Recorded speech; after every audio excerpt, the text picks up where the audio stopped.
Assalamualaikum warahmatullahi wabarakatuh. Sahabat desa, ketemu barengan saya Enda di podcast Suara Desa episode kedua. Kali ini saya ditemani oleh Pak Mujib. Beliau adalah TA P3MD Kabupaten Jombang bersama Bapak Ramadan. Beliau adalah pendamping desa Kecamatan Ploso. Sahabat desa, pada pagi hari ini kita akan membahas materi tentang prioritas dana desa. Salah satunya adalah ketahanan pangan. Selamat pagi dan selamat datang Pak Mujib dan Pak Ramadan. Selamat pagi. Bicara tentang ketahanan pangan, pasca pandemi, penggunaan dana desa diprioritaskan salah satunya adalah untuk ketahanan pangan.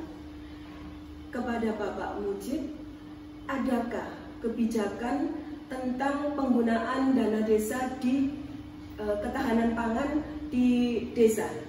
Terima kasih, pertanyaan yang bagus dari Pemda terkait dengan kebijakan ketahanan pangan. Jadi yang pertama, dasar hukumnya adalah Undang-Undang Nomor 6 Tahun 2014 terkait dengan desa atau tentang desa. Ya, di sini kemudian pada masa pandemi kemarin itu ada kebijakan terkait Perpres 104 yang harus disediakan di dalam APBD sebesar 20% dari dana desa total keseluruhan yang diterima desa, yaitu dikhususkan untuk ketahanan pangan. Kemudian di sini dari Kementerian Desa ini juga menelurkan kebijakan terkait dengan ketahanan pangan, yaitu terkait keputusan Menteri Desa nomor 82 tahun 2022 ini. Jadi, ini yang kemudian menjadi bagaimana desa ini menyediakan pangan, ketersediaan pangan, ketercukupan pangan, yaitu dari desanya sendiri. Jadi di situ. Kemudian tujuan ketahanan pangan yang ada di desa ini yang pertama adalah meningkatkan kesejahteraan pangan, baik itu dari produksi masyarakat desa maupun dari lumbung pangan desa. Kemudian yang kedua yaitu meningkatkan keterjangkauan pangan bagi warga masyarakat desa. Yang ketiga adalah meningkatkan konsumsi pangan yang beragam, yaitu bergizi seimbang, aman, kemudian higienis, kemudian juga bermutu, tidak bertentangan dengan agama, keyakinan, dan budaya masyarakat. Ini adalah berbasis pada potensi sumber daya lokal yang ada di tingkat desa. Itu adalah tujuan dari ketahanan pangan yang ada di desa. Kemudian untuk prinsip-prinsip ketahanan pangan di desa, di sini saya mau sampaikan yang pertama adalah kegotong royongan, yang kedua adalah keswadayaan, yang ketiga adalah keterpaduan. Kemudian ada partisipasi. Partisipasi ini yang dimaksud di sini adalah partisipasi masyarakat yang ada di desa. Jadi keikutsertaan aktif bagi masyarakat desa dalam kebijakan untuk ketahanan pangan. Kemudian kesetaraan. Di sini ada kesetaraan adalah mengutamakan ini pemenuhan hak dan kewajiban bagi seluruh masyarakat, baik itu laki-laki maupun perempuan. Makanya yang seperti yang disampaikan bahwa di sana ada kelompok wanita tani, kemudian ada kelompok pemuda tani, juga ada kapok tani yang terdiri dari di situ keterpaduan antara perempuan dan laki-laki. Kemudian ada kemandirian. Prinsip yang keenam adalah kemandirian. Di sini mengutamakan pembangunan segala sumber daya pembangunan yang ada di tingkat desa.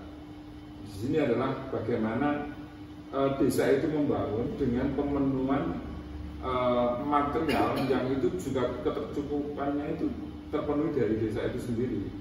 Yang terakhir adalah sustainable atau keberlanjutan. Di sini desa harus melakukan upaya-upaya perlindungan dan pengelolaan sumber daya pertanian.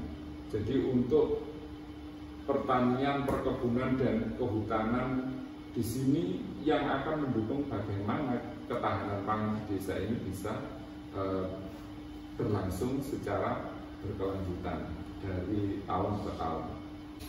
Jadi ada beberapa hal yang kemudian menjadi prioritas penggunaan dana desa tahun 2022. Ini adalah Permen Desa nomor 7 tahun 2021 kemarin. Jadi yang pertama di sini adalah bagaimana pemulihan ekonomi nasional itu sesuai dengan kewenangan desa. Yang dimaksud kewenangan desa ini adalah desa itu berhak menentukan kewenangannya untuk mewujudkan desa tanpa kemiskinan. Sesuai dengan di SDGs desa ini. Kemudian pembangunan dan pengembangan usaha ekonomi bisa melalui BUMDes dan sebagainya. Tentunya ini adalah ekonomi produktif yang diutamakan dikelola oleh badan usaha milik desa. Jadi apa yang disampaikan oleh Mas Ramadan tadi bahwa bank pakan itu bisa disediakan oleh BUMDes, ini sangat menarik sekali. Gimana itu Mas Ramadan? Ya itu kan sangat menarik sekali ya. Kemudian juga pembentukan dan pengembangan untuk peningkatan kapasitas pengelola BUMDes.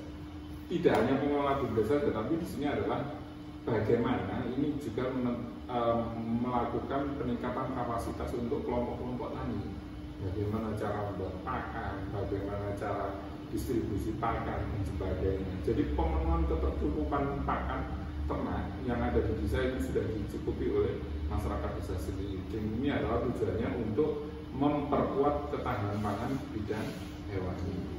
Kemudian program prioritas nasional sesuai dengan kewenangan desa. Ada pendataan desa, ini pemetaan potensi yang disampaikan oleh Mas Ramadan tadi. Kemudian pengelolaan teknologi tepat guna atau teknologi informasi atau digitalisasi untuk semua item-item yang menjadi produk-produk yang dihasilkan oleh desa. Produk tentunya di sini adalah spesifikasi terhadap produk pangan. Kemudian pengembangan desa untuk wisata atau untuk pertumbuhan ekonomi yang merata, ini adalah sebagai kewenangan juga. Kemudian pencegahan stunting, untuk stunting. Iya. Pencegahan stunting. Jadi kalau desa tanpa kelaparan dari di desa itu adalah terpenuhi. Tidak ada lagi angka stunting yang ada di desa itu. Kemudian penguatan ketahanan pangan nabati dan hewani untuk mewujudkan desa yang tanpa kelaparan. Jadi yang kedua, ini program prioritas nasional sesuai dengan kewenangan desa. Termasuk di sini yang paling penting menjadi pokok dari tujuannya adalah penguatan ketahanan pangan nabati dan hewani, yaitu untuk mewujudkan desa tanpa kelaparan sesuai SDGs desa nomor 2, desa tanpa kelaparan. Kemudian alokasi penggunaan dana desa tahun 2022, yaitu ada kuota 20% untuk ketahanan pangan, baik itu nabati maupun hewani. Ini adalah salah satu dari penggunaan dana desa tahun 2022 yang khusus spesifikasinya adalah untuk alokasi ketahanan pangan. Tadi sudah disampaikan ada beberapa tujuan dan beberapa prinsip dari ketahanan pangan yang ada di desa. Kiranya ada indikatornya untuk ketahanan pangan, Pak? Indikator ketahanan pangan di desa ini ada, yang pertama adalah ketersediaan pangan di desa. Jadi ada ketersediaan pangan dari hasil produksi masyarakat yang ada di desa. Kemudian yang kedua ini adalah keterjangkauan pangan yang ada di desa. Bagaimana masyarakat ini terjangkau untuk membeli sumber-sumber hasil pangan ini. Kemudian pemanfaatan pangan yang ada di desa.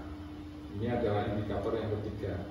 Konsumsi pangan yang beragam, bergizi dan seimbang ini bisa terpenuhi dari potensi dan sumber daya lokal yang ada di tingkat desa. Oke, selanjutnya kepada Pak Ramadan, tadi sudah disampaikan beberapa penjelasan dari Pak Mujib terkait kebijakan, tujuan, prinsip, dan indikatornya untuk bisa kira-kira program dan kegiatan apa yang nantinya bisa dilakukan oleh pemerintahan desa terkait ketahanan pangan. Karena yang saya tahu panjenengan adalah pendamping desa Kecamatan Ploso yang terkenalnya adalah penggiat terutama kegiatan ketahanan pangan. Sebenarnya kalau program ketahanan pangan itu banyak, sudah prioritas penggunaan dana desa itu sebenarnya sudah diatur terkait masalah pemenuhan pangan di desa.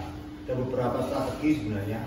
Salah satunya kalau kita mengacu pada beberapa kali pidatonya Pak Menteri, Gus Menteri, bahwa persoalan di desa selesai, insya Allah persoalan di negara kita selesai. Nah, salah satunya persoalan di desa adalah ketahanan pangan. Nah, untuk memenuhi ketahanan pangan itu kita sebenarnya dari prioritas itu kemudian kita punya hasil data pendataan di SDGs, berapa sih sebenarnya sih produksi pangan di desa, kan gitu kan. Selama ini kalau produksi pangannya dihitung kalkulasi, kemudian juga dihitung juga penduduknya berapa, kebutuhan pangan berapa, saya yakin bisa untuk menangani ketahanan pangan. Nah, salah satunya kalau sudah punya data dari hasil SDGs itu, kemudian data itu dimasukkan dalam kegiatan program, penyusunan program di desa, bisa dilakukan penganggaran melalui dana desa. Salah satunya adalah bidang ketahanan pangan untuk meningkatkan produksi pangan hewani maupun produksi pangan nabati. Di bidang pangan hewani misal, berarti ada kita sebenarnya desa boleh menganggarkan untuk pembuatan kandang komunal, gitu kan? Kita lihat karena desa mempunyai kewenangan untuk menangani itu, kan gitu kan? Mempunyai kewenangan. Jadi kondisi real di masyarakat desa, misal di masyarakat desa A itu kondisinya banyak peternak kambing, maka bagaimana desa itu mensupport peternak kambing untuk menggalakkan peternakannya. Kemudian bentuknya apa? Kita harus identifikasi sejak awal. Makanya kemudian pendamping harus bisa melakukan identifikasi itu, kemudian nanti merekomendasikan, kemudian memberikan pendampingan kepada desa untuk melakukan penganggaran. Misal dari sisi karena sudah ada peternak yang banyak di desa A, kemudian apa yang harus kita lakukan? Bagaimana peternak itu yang selama ini petani juga peternak itu memenuhi kebutuhan pakan ternaknya itu dari hasil lingkungan dan dari hasil limbahnya petani. Nah, bentuknya apa? Bentuknya kemudian kita berikan adalah pelatihan pembuatan pakan ternak. Jadi peningkatan kapasitas untuk kelompoknya nih Pak? Ya, jadi yang pertama kita garap seperti itu. Kelompok tani yang ada ya. di desa itu tentunya. Kelompok tani dan kelompok peternak itu kita garap sumber daya manusianya. Nah, dari situ maka dana desa boleh kita gunakan untuk memberikan pelatihan, peningkatan itu. Sehingga kemudian kalau sudah ada itu nanti ada pakan ternak, ada kemudian kalau kedepannya peternak dan petani bisa membuat sendiri. Nah, kalau dibesarkan maka kemudian desa bisa menganggarkan untuk membuat bank pakan, gitu kan? Sehingga peternak-peternak bisa kemudian membeli pakan ternak dari bank pakan. Siapa yang mengelola bank pakan? Kita sambungkan dengan BUMDes sehingga semuanya ekonomi bisa bergerak. Itu dalam bidang pangan hewani, kan gitu kan? Dalam bidang pangan yang nabati, kita kalkulasi potensi pertanian di desa B misalkan seperti itu. Produksi pertaniannya dalam satu musim Itu rata-rata di desa misal ada luasan sekitar 150 hektar gitu kan kebutuhan, maka kemudian kita harus lakukan bagaimana meningkatkan produksi pertaniannya. Kalau selama ini 1 hektar menghasilkan 5 ton, bagaimana kemudian kita bisa memberikan support itu tidak 4 ton itu kemudian tidak dijual semuanya. Kemudian bagaimana kita hidupkan lumbung-lumbung desa di sini, sehingga tadi yang saya katakan awal, jumlah produksi hasil pertanian itu sudah dihitung dari 1 hektar ketemu 5 ton kali 150 ton. Itu kemudian jumlah penduduknya berapa? Jumlah penduduknya itu rata-rata di desa 1.500 sampai 2.000. Kemudian kita hitung juga data yang awal yang sudah dilakukan oleh teman-teman pendamping, relawan dan sebagainya, kebutuhan pangannya untuk karbohidrat dan sebagainya, itu katakan beras lah gitu aja. Berapa sih 1 hari 300 gram kan gitu kan? Berarti kita 1 tahun berapa? 114 kilo misalkan gitu. Jadi kan kita tinggal kalikan. Nah, kebutuhannya dalam 1 tahun berapa untuk 2.000 orang. Nah, itu yang kemudian kita lihat untuk memenuhi pangan di desa. Nah, kalau kemudian itu kurang peningkatannya, misal, maka dana desa bisa sebenarnya dibuat untuk satu, bagaimana kita memberikan benih unggul untuk peningkatan pertanian di desa B tersebut. Kualitasnya kita tentukan. Kemudian gapotan kita gerakkan. Kita buat pembelian sendiri dari label yang putih. Kemudian kita kembangkan. Kemudian setelah kita kembangkan, kita buat benih, kemudian kita sebarkan ke petani 150 hektar. Sehingga ada peningkatan produksi. Jadi putar terus ya Pak? Iya, putar terus. Dan keterlibatan BUMDes nanti akan ada di situ. Nah, itu salah satu strategi. Bagaimana penganggarannya? Di proses penganggaran di dana desa itu sangat terbuka betul dan sangat menjadi prioritas untuk peningkatan ketahanan pangan. Ya, itu kemarin sudah ada kebijakan baru yang terkait dengan PMK ya, pengganti dari PMK 190 ke PMK 128 berkaitan kebijakan pengelolaan dana desa. Jadi di sini yang dimaksud ketercukupan pangan yang ada di desa melalui ketahanan pangan, program ketahanan pangan ini bisa dialokasikan dari dana desa yang ada di 20% untuk ketahanan pangan itu.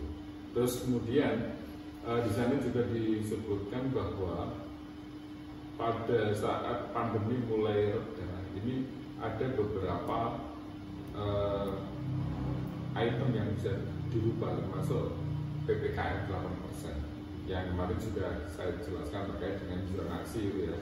Jadi kalau zonanya itu hijau, ini pemerintah desa ini masih bisa merubah sebesar 6% dari 8%. Kemudian kalau zonanya kuning adalah bisa merubah 4% dari 8% itu. Namun kalau zonanya merah, maka ini zona merah sama oranye tentunya. Ini hanya tidak bisa merubah sama sekali karena masih ada COVID di desa itu. Jadi intinya dalam penggunaan dana desa untuk ketahanan pangan ini yang diutamakan adalah kelompok kita. Ya, kelompok petani yang ada di desa, baik peternak maupun petani yang ada di desa. Jadi seandainya ini ada desa Pak, di situ ada banyak perorangan yang dia memang ingin beternak, apakah bisa nantinya itu digabungkan menjadi satu kelompok dan desa untuk penganggaran terkait ketahanan pangan tersebut?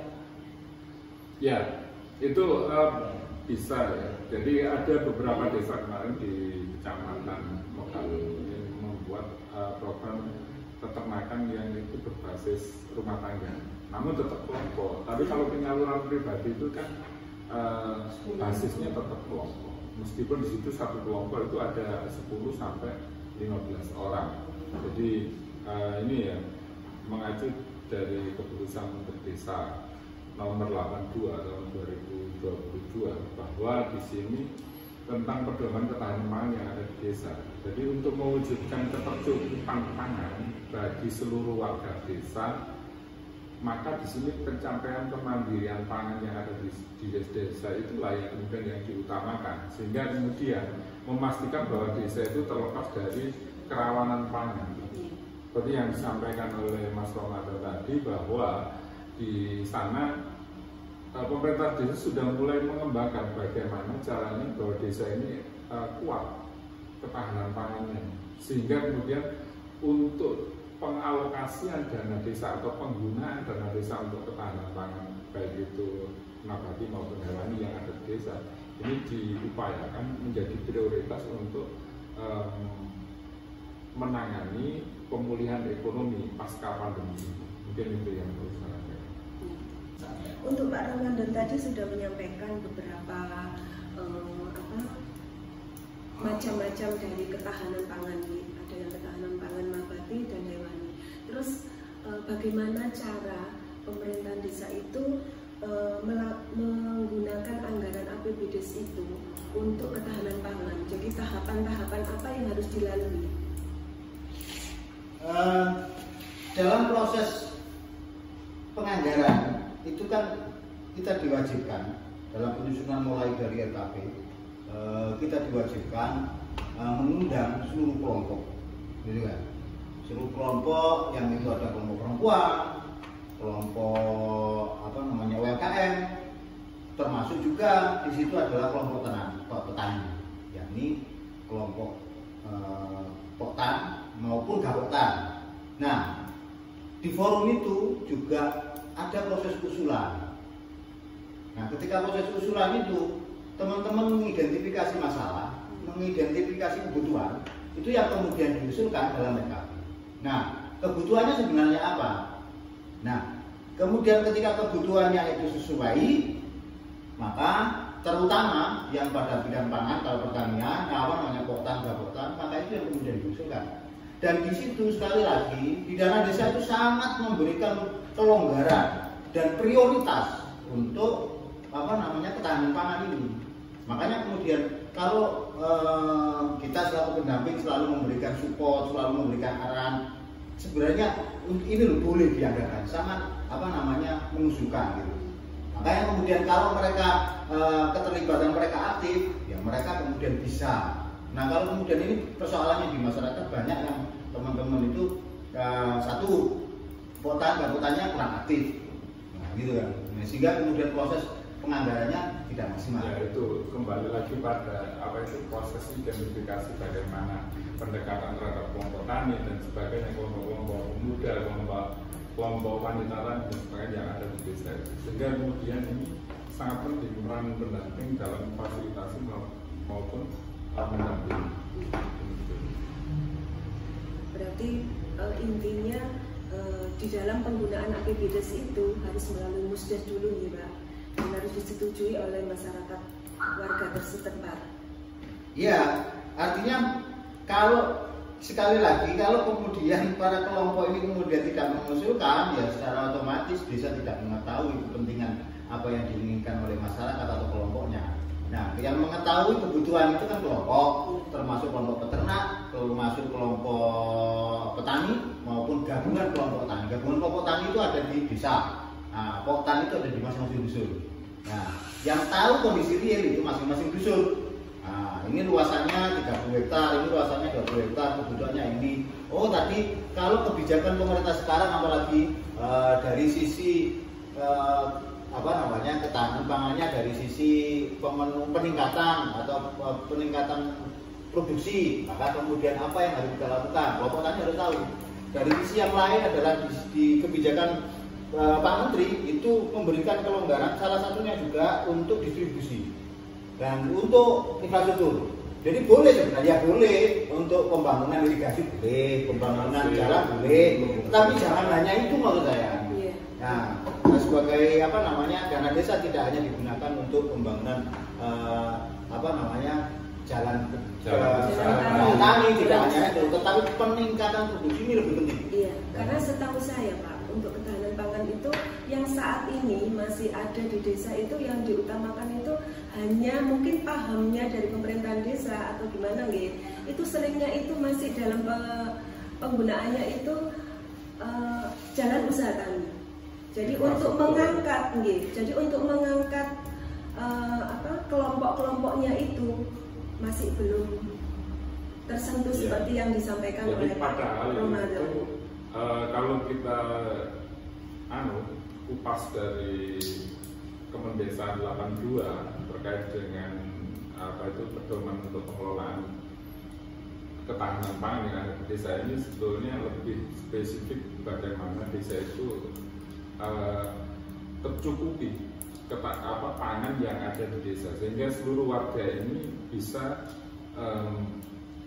terpasok oleh kebutuhan pangan yang sudah disediakan oleh desa itu sendiri. Inilah yang kemudian makna yang dimaksud dari kebijakan ketahanan pangan di desa itu.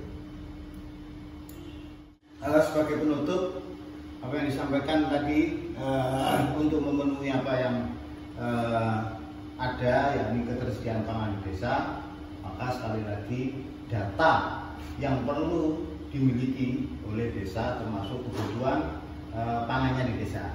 Kalau ketersediaan pangan itu kita tidak mempunyai data, maka tidak bisa mengukur.